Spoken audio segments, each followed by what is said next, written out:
सिद्धार्थ जी भी हमारे साथ जुड़ रहे हैं। Morning sir. केएनआर कंस्ट्रक्शंस, इससे करते हैं शुरुआत। इंफ्रा वैसे भी फोकस में रहा है, ठीक ठाक नंबर दिख रहे हैं सर। आय 21% बढ़ी है, कामकाजी मुनाफा स्टेबल है, मार्जिन में ऑफकोर्स कमी हमने देखी है, पर मुनाफा इनका 10% घट कर आया है। कोई राय सर केएनआर कंस्ट्रक्शंस पर? Good morning Dipanshu, good morning Anil ji, good morning सभी को। केएनआर कंस्ट्रक्शन के मुझे तो लगता है रिजल्ट इनलाइन रहे हैं और केएनआर कंस्ट्रक्शन पे हमारी बाई की रेटिंग है। हम मानते हैं कि जिस हिसाब से रोड कंस्ट्रक्शन में इसका दमखम है, ये कंपनी काफी अच्छा परफॉर्म कर सकता है आने वाले टाइम में। और सबसे बड़ी चीज है कि आपको पता हो कि Q1 हमेशा मंदा रहता है ये पूरी स्पेस का। Q4 जो लास्ट तिमाही रहती है वो सबसे ज्यादा स्ट्रॉन्ग रहता है। तो हम मानते हैं कि अब आने वाले जो क्वार्टर्स आएंगे वो काफी स्ट्रॉन्ग रहेंगे in terms of numbers of profitability. तो अगर आपने ले रखा है तो बिल्कुल बने रहना। केएनआर कंस्ट्रक्शंस बिल्कुल बने रहे, इस पर कोई परेशानी की बात नहीं है। नजर रखें इस काउंटर पर। एबी कैपिटल ये फोकस में रहने वाला है क्योंकि यहां पर अबू धाबी इन्वेस्टमेंट फंड इनके हेल्थ इंश्योरेंस कारोबार में 10% हिस्सा खरीद रहा है। सिद्धार्थ जी कोई राय? आज सुबह ये खबर आई है 10% का निवेश कर रहे हैं 665 करोड़ में।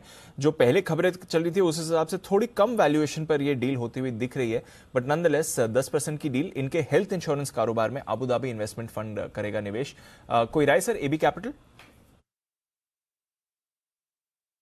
दीपांशु, एबी कैपिटल हमारे लिस्ट में नहीं है और हम मानते हैं कि ये स्टॉक में काफी बड़ा अंडर परफॉर्मेंस दिखा गया है और मैं इससे दूर रहना चाहूंगा क्योंकि ऑफ कोर्स डील एक पॉजिटिव डायरेक्शन में हुई है, बट मैं मानता हूं कि अभी भी इसका जो ऑपरेशनल परफॉर्मेंस है वो उतना एक्साइटिंग नहीं है। तो एबी कैपिटल के साथ मैं नहीं जाना चाहूंगा। इसी स्पेस से ये फाइनेंशियल सर्विसेज में मैं जाना चाहूंगा mutual fund category, Nippon asset management या फिर इंश्योरेंस में एचडीएफसी लाइफ के साथ। ओके, तो बेटर विकल्प है इस स्पेस पर। इस काउंटर पर ज्यादा फोकस नहीं सिद्धार्थ जी पर, बट स्पेस पर तो ऑफकोर्स उनका कन्विक्शन है ही। अपोलो हॉस्पिटल्स ऑफकोर्स इस पर नजर है, टॉप लूजर रहेगा ओपनिंग पर जो हम बात कर रहे थे। नतीजे भी इसके थोड़े आपको खराब ही आते हुए दिखे हैं। एक बार सिद्धार्थ जी से भी राय ले ली जाए। सिद्धार्थ जी, अपोलो हॉस्पिटल्स नतीजे तो डिसअपॉइंटिंग है, पूरे हेल्थ केयर स्पेस में, हॉस्पिटल स्पेस में हमने इस बार अच्छे नतीजे नहीं देखे। यहां से क्या राय बनेगी सर इस पर?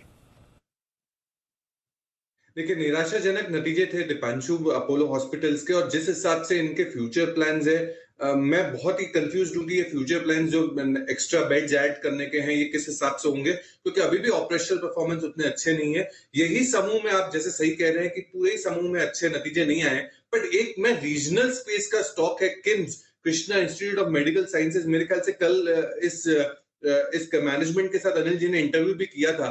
तो मैं मानता हूं कि किम्स मुझे रीजनल स्पेस का एक हॉस्पिटल स्पेस बहुत बेहतरीन लगता है। इनका केपेक्स और एक्सपेंशन प्लान जो है वो बहुत जोरदार है, 1400 से 1500 बेड का एक्सपेंशन प्लान है। तो ये समूह में मैं अपोलो हॉस्पिटल के साथ नहीं जाऊंगा, किम्स जो रीजनल स्पेस में है, एक्सपैंड कर रहा है, उसके साथ जाऊंगा। ओके, तो किम्स पर रखनी है नजर, वहां पर आपको एक्शन बनते हुए दिख सकता है। कल हम मैनेजमेंट से भी बात कर रहे थे। इस बीच सिद्धार्थ जी तैयार है, सुप्रसिद्ध।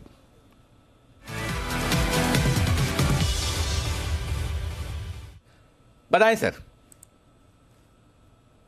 अनिल जी, स्मार्ट लगना किसको पसंद नहीं है और ये कंपनी स्मार्ट बना देती है, और ये स्मार्ट है ABFRL, Aditya Birla fashion and retail, क्योंकि एपरल्स की कंपनी है। ब्रांड्स सुपर दमदार brands, Allen Solly, Van Heusen, Peter England, Pantaloons. तो ABFRL आदित्य बिरला फैशन पे खरीदारी की राय है। ऑपरेशनल परफॉर्मेंस दमदार रहा है क्योंकि 5% से ऑपरेशनल मार्जिन बेहतर, ग्रॉस मार्जिन बेहतर हुए हैं।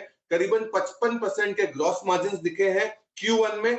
ओवरऑल परफॉर्मेंस अच्छा है। डिस्ट्रीब्यूशन नेटवर्क 3000 स्टोर से ज्यादा है। ब्रांडेड स्टोर्स 340 के करीब पैंटलून्स के स्टोर्स है। मैं मानता हूं कि पैंटलून्स के स्टोर्स की एडिशन और होने वाली है। शॉर्ट टर्म टारगेट आपको ABFRL पे रखना है 315 का, 315 का शॉर्ट टर्म टारगेट रखना है। और अगर आपने लंबे समय के लिए रख लिया, 6-12 महीने के लिए, तो 358 के टारगेट के लिए ABFRL पे खरीदारी की राय। RL में खरीदारी करने के लिए सिद्धार्थ जी कभी आइए ऑफिस, यहां से शो कीजिए स्टूडियो से, पूछिए क्यों, आपके पहले सवाल का जवाब मिल जाएगा। क्यों अनिल जी? आपने कहा ना पहले सेंटेंस में कि कौन है जिसे स्मार्ट दिखना पसंद नहीं है। आप आओ, हम बताएंगे। साक्षात बहुत सारे लोग हैं जिन्हें आप कोशिश करो लेकिन नहीं दिखना चाहते, बहुत मुश्किल। आइए सिद्धार्थ जी से लेते हैं उनकी पिक, बिगुल उनके लिए सुपर सेट का।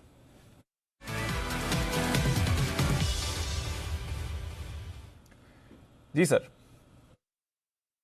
दीपांशु, ये स्पेस के बारे में कोई बात नहीं कर रहा है, और वो ऑटोमोबाइल स्पेस है, और उसका दिग्गज कंपनी कमर्शियल व्हीकल की अशोक लेलैंड, अशोक लेलैंड पे अभी चर्चा नहीं हो रही है, पर मैं मानता हूं कि अशोक लेलैंड पे अब चाल बन सकती है बहुत तेजी की।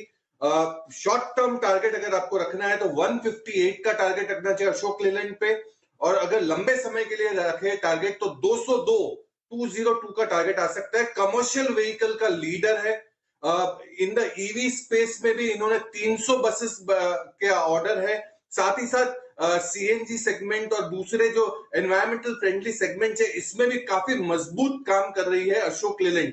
कमर्शियल व्हीकल जिस हिसाब से देश की उन्नति, जैसे वरिंदर बंसल जी कह रहे थे कि नतीजे बहुत अच्छे आ रहे हैं कैपिटल गुड्स के, तो मैन्युफैक्चरिंग स्पेस जितना ग्रो करेगा उतना ज्यादा ग्रो करेगा कमर्शियल व्हीकल स्पेस भी। तो अशोक लेलैंड पे खरीदारी की राय है। पहला टारगेट शॉर्ट टर्म 158 और लंबा टारगेट 202। ओके, तो 158 एंड 202 ये दो टारगेट्स के लिए अशोक लेलैंड पर आप करके चल सकते हैं खरीदारी। ये भी एक्शन में रहेगा काउंटर आने के लिए। सिद्धार्थ जी का एक फेवरेट शेयर एक्शन में आ रहा है। इनफैक्ट केमिकल स्टॉक्स पर भी रखी नजर, क्योंकि टाटा केमिकल्स 6% का उछाल दिखा रहा है। ऑलरेडी हमने इस पर एक बड़ी तेजी बनी थी जब इसके नतीजे आए थे, उस दिन 10-11% ऊपर बंद हुआ था। आज 6% ऊपर ये काउंटर आपको आते दिख रहा है। दीपक नाइट्राइट में भी आपको फ्रेश खरीदारी इस समय बनती हुई दिख रही है। पर एक बार सिद्धार्थ जी से टाटा केमिकल्स पर राय ली जाए। सिद्धार्थ जी, जरा एक महीने का चार्ट देखिए टाटा केमिकल्स का, जबरदस्त एक्शन आया है। स्पेशली पिछले 2 हफ्ते का एक्शन तो बहुत ही शानदार रहा है इसमें। अब बताएं इन लेवल्स पर क्या व्यू बनता है सर? बिल्कुल दीप, आपने सही जगह क्वेश्चन पूछा है। टाटा केमिकल के नतीजे दमदार आए थे। अगर प्रॉफिटेबिलिटी की बात करूं तो 87% का जंप दिखा गया था वाईओवाई में। अबिटा मार्जिन स्ट्रॉन्ग दिखे थे। तो टाटा केमिकल्स पे अभी भी हमारी खरीदारी की राय है। अभी के लिए हमारे जो टारगेट है वो 1170 के हैं, 1170 के, पर इसको हम शायद हो सकता है कि रिवाइज भी करेंगे। जब भी रिवाइज टारगेट लेके आएंगे आपके समक्ष लेके आएंगे, पर टाटा केमिकल बहुत पॉजिटिव है यहां से भी। ओके, तो यह है आपके लिए टाटा केमिकल्स, जिस पर रखिए नजर। 6% का आज आपको बड़ा मूव आते हुए दिख रहा है। आइए 10 की कमाई का स्टॉक बता रहे हैं सिद्धार्थ जी। सिद्धार्थ जी बताएं सर। अनिल जी, 10 की कमाई का जो शेयर होगा वो सुन के सिमी जी खुश होंगे, क्योंकि उनको कल के शो में उन्होंने दिया था, और वो है केपीआईटी टेक। केपीआईटी टेक का टारगेट रखना है 650 रुपए का, 650 का। कांस्टेंट करेंसी में दमदार ग्रोथ है। अगर देखा जाए तो 23% का कांस्टेंट करेंसी में ग्रोथ है। रेवेन्यू ग्रोथ अगर देखा जाए 16-16% का ग्रोथ है। Total contract value KPIT tech की बात करें तो Q1 में पहली तिमाही में ही $155 मिलियन का रहा है। तो केपीआईटी टेक मुझे लगता है कि बहुत बेहतरीन कंपनी है मिड कैप आईटी अरीना में, जिसका टारगेट आपको रखना है 650 रुपीस का। और ये इलेक्ट्रिक व्हीकल में भी काफी अच्छा डिजाइनिंग का काम इनके सॉफ्टवेयर का करते हैं। केपीआईटी टेक बहुत ही बेहतरीन कंपनी, 650 के टारगेट के लिए। बिल्कुल, तो केपीआईटी टेक का कंसेंसस व्यू बन रहा है। सिमी जी को कल पसंद आया था, बंसल जी के रेडार पर था, आज सुबह चार्ट कॉर्नर में भी आया है। सिमी जी को फिर से आज के लिए ट्रेड में भी पसंद आ रहा था। पोजिशनल भी 650 के टारगेट्स हैं, तो डेफिनेटली इस काउंटर पर रखनी है नजर। आइए आपको दिखेगा। आइए एक छोटा सा ब्रेक लेते हैं और ब्रेक के बाद एक्शन को बढ़ाएंगे आगे। एक खास मेहमान भी हमारे साथ जुड़ने के लिए तैयार है।